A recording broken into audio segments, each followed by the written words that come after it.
Mahal ka niya pero mas matanda na siya at gusto mo.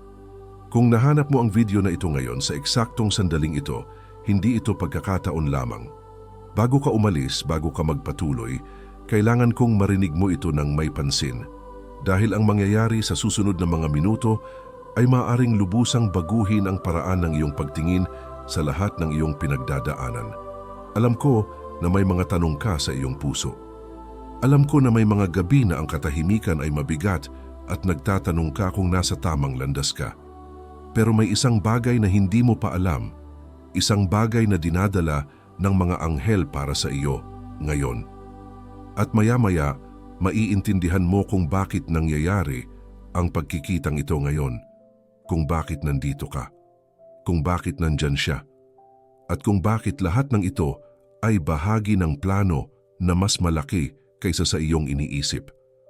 Gusto kong huminga ka ng malalim ngayon dahil alam ko kung ano ang iyong nararamdaman. Tinitingnan mo siya at nakikita mo ang isang taong nakaranas na ng napakarami, isang taong naglakad na sa mga lugar na hindi mo pa nararating at nakakaakit ito sa iyo. Pero nakakatakot din dahil umiibig ka. Umiibig ka sa paraang hindi mo maipaliwanag, sa paraang walang ibang nakakaintindi.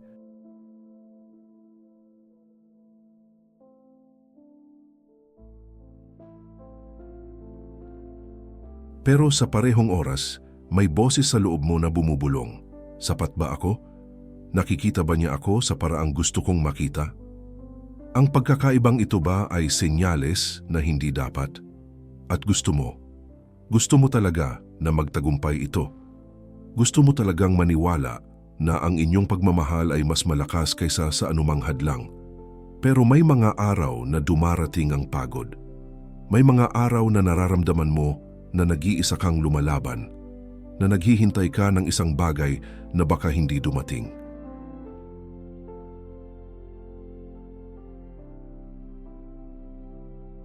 At dumating ang pagdududa, ang kalituhan. Ang takot na namumuhunan ka sa isang bagay na walang kinabukasan. Alam ko dahil alam ng mga anghel at hiniling nila sa akin na sabihin ito sa iyo ngayon, hindi ka nag-iisa. Lahat ng iyong nararamdaman, bawat luhang nakatago, bawat ngiting pinilit, bawat panalangin tahimik ay nakikita, ay iniingatan, at malapit nang magkaroon ng kahulugan na hindi mo pa nakikita.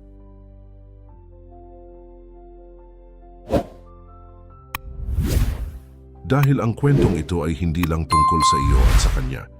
Ito ay tungkol sa iyo at sa kung ano ang narito kang matutunan sa daigdig na ito. Ipinakita sa akin ng mga anghel ang isang imahe. At gusto kong ibahagi ito sa iyo ngayon dahil baka ito ang eksaktong kailangan marinig ng iyong puso. Isipin mo ang isang batang manlalakbay. Nasa isang mahabang kalsada siya, hindi kilala. Lumulubog na ang araw at pagod na siya. Bigla, nakatagpo niya ang isang tao.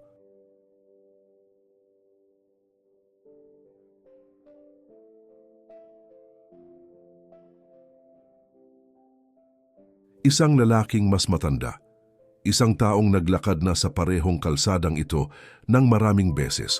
Tumingin siya sa kanya ng maingat, ng may pagmamahal, at sinabi, "Kilala ko ang landas na ito. Alam ko kung saan ito patungo." Nakaramdam ng ginhawa ang dalaga. Nakaramdam ng seguridad. At sa parehong oras nakaramdam ng takot dahil gusto niyang maglakad sa tabi niya. Pero gusto rin niyang matuklasan ang landas para sa kanyang sarili. Gusto niyang makita bilang kapantay.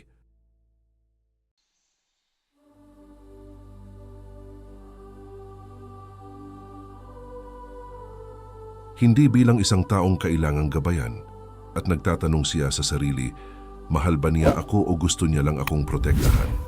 Ako ba ay kasama o mag-aaral? At alam mo ba kung ano ang sinabi ng mga anghel tungkol sa kwentong ito? Na hindi ito tungkol sa kanya.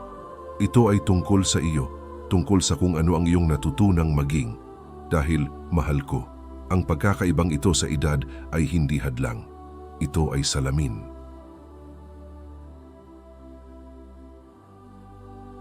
Isang salamin na nagpapakita sa iyo ng eksaktong kailangan mong tingnan sa loob mo.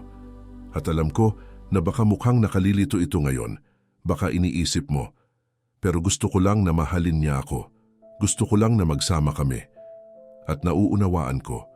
Pero gusto ng mga anghel na maintindihan mo ang isang bagay na napakahalagang ang tunay na pagmamahal ay hindi dumarating para buuin ka. Ito ay dumarating para ipakita ka.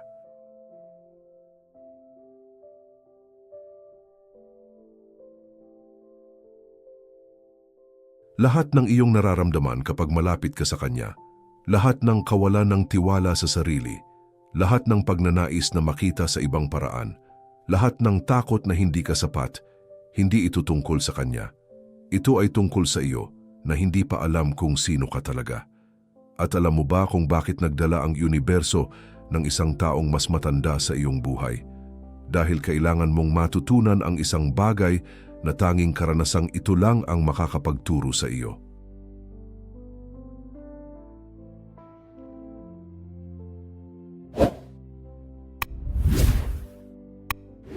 Kailangan mong matutunan na mahalin ang iyong sarili nang hindi kailangan ang pagpapatunay niya. Kailangan mong matutunan na magtiwala sa iyong sarili nang hindi umaasa sa pagsang-ayon niya. Kailangan mong matutunan na maging buo kahit hindi ka niya tinitingnan. At habang hindi mo ito natututunan, ang inyong relasyon ay patuloy na mag-aalon. Magkakaroon ng magagandang sandali, pero magkakaroon din ng mga sandali ng pagdududa.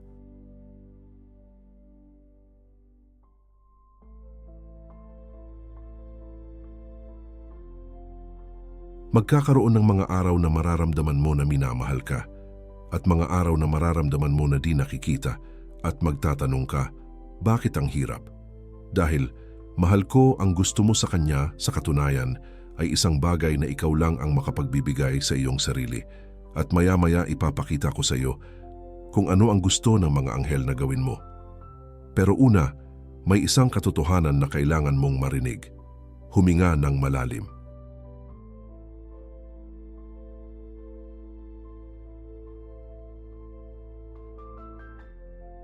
Dahil ang sasabihin ko ngayon ay ang pinakamahalagang bahagi ng mensaheng ito.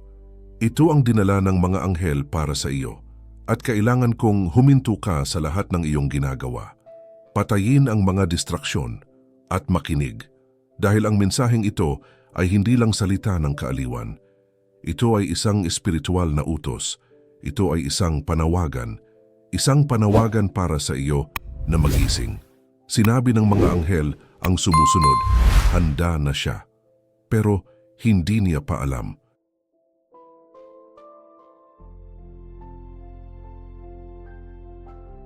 At alam mo ba kung ano ang ibig sabihin nito? Ibig sabihin ay mayroon ka sa loob mo ngayon lahat ng kailangan mo para baguhin ang sitwasyong ito. Mayroon kang lakas, mayroon kang kalinawan, mayroon kang liwanag. Pero tumingin ka pa rin sa labas. Hinihintay mo pa rin na magbago siya. Na makita ka niya ng iba, na gumawa siya ng desisyon at habang naghihintay ka, lumilipas ang oras at nararamdaman mo na lalo kang nawawala. Pero nagtatapos ito ngayon.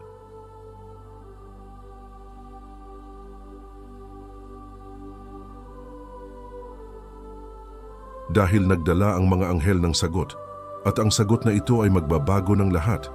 Makinig sa puso, sinabi ng mga anghel, mahal ka niya. Oo, pero hindi sa paraan na gusto mo at hindi ito problema. Ito ay regalo dahil ang kanyang pagmamahal ay hindi ipinadala para punuin ka. Ipinadala ito para gisingin ka. Lumitaw siya sa iyong buhay hindi para maging huling destinasyon kundi para maging gatilyo ng iyong pagbabago. At ang pagkakaibang ito sa edad, hindi ito pagkakataon.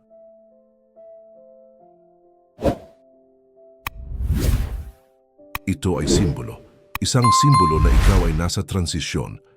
Iniiwan mo ang pagiging batang babae na naghahanap ng seguridad para maging babaeng lumilikha ng sariling seguridad. Iniiwan mo ang pangangailangan ng isang tao para magpatunay sa iyo, para maging isang taong nagpapatunay sa sarili. At alam mo ba kung ano ang mangyayari kapag nagising ka sa ganito? Lahat ay nagbabago o magsisimula kang tingnan niya ng lubos na iba. Dahil ikaw ay nagbago.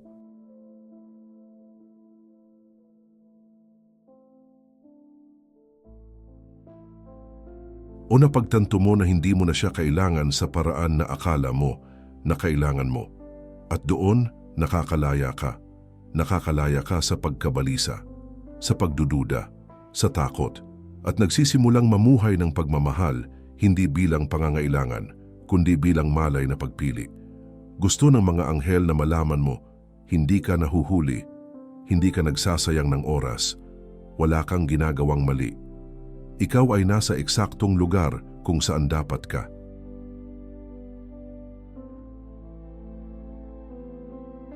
At lahat ng iyong nararamdaman ngayon ay bahagi ng proseso ng paggaling na narito kang mabuhay. Dahil hindi ka dumating sa daigdig na ito para mahalin ng isang tao. Dumating ka para maalala na ikaw ay pagmamahal na. At kapag naalala mo iyan, lahat sa paligid mo ay mag-a-align. Siya ay mag-a-align o may mas magandang darating. Pero mas mahalaga pa riyan, mararamdaman mo na buo ka sa unang pagkakataon.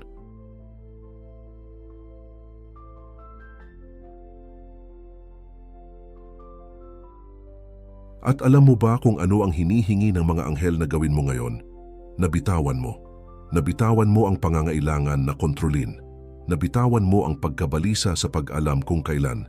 Nabitawan mo ang takot na hindi mapipili. At magtiwala ka. Magtiwala na ang universo ay nag-aayos ng lahat na may banal na katumpakan na hindi mo pa nakikita, pero makikita mo. Sa lalong madaling panahon, napakabilis na panahon, kaya gusto kong bigyan ka ng landas.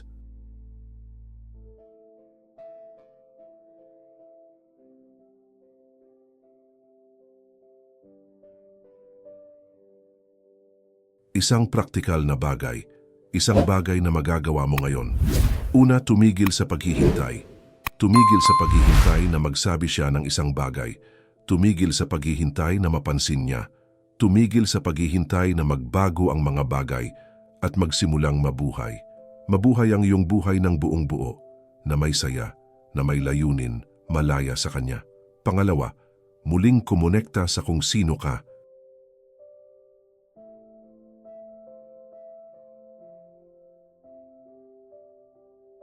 Naalala mo ba kung sino ka bago siya dumating? Naalala mo ba ang iyong mga pangarap, ang iyong mga hilig, ang nagpapakislap sa iyo? Bumalik doon. Dahil kapag muling kumonekta ka sa iyong kakanyahan, nagiging magnetiko ka. At doon, umaakit siya sa bagong bersyon mo, o may mas magandang darating. Pangatlo, manalangin. Pero magdasal ng iba. Huwag nang hilingin na magbago siya. Huwag nang hilingin na magsama kayo. Hilingin na gabayan ka.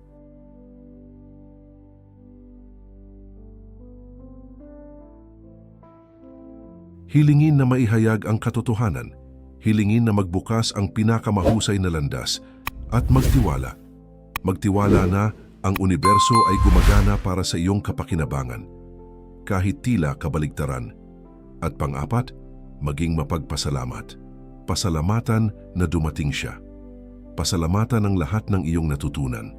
Pasalamatan ang pagkakataong lumaki. Dahil ang pasasalamat na ito ay ang magpapalaya sa iyo. Ito ang magpapahintulot sa iyo na magpatuloy ng may gaan, may kapayapaan, may pagmamahal. At alam mo ba kung ano ang mangyayari kapag ginawa mo ito? Mga himala. Mga himalang hindi mo inisip.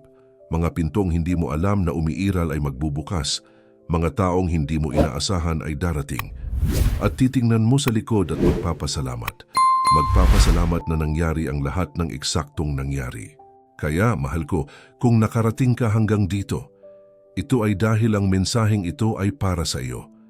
At gusto kong malaman mo ang isang bagay, minamahal ka, hindi lang niya, kundi ng buong universo. Ng bawat anghel na sumusubaybay sa iyo, ng bawat bituin na kumikislap sa langit, ng bawat tibok ng iyong puso, minamahal ka at sapat ka, eksaktong kung ano ka. Kaya huminga, bitawan at magtiwala. Magtiwala na ang lahat ay nag-a-align, na may layunin ang lahat. At ikaw ay ginagabayan hakbang-hakbang patungo sa iyong pinakamataas na kabutihan. Kung tumatak sa iyong puso ang mensaheng ito, mag-iwan ng like sa video na ito. Hindi lang ito kilos, ito ay pagkumpirma ng enerhiya. Ikaw ay nagsasabi sa universo, natanggap ko. nauunawaan ko, nagtitiwala ako.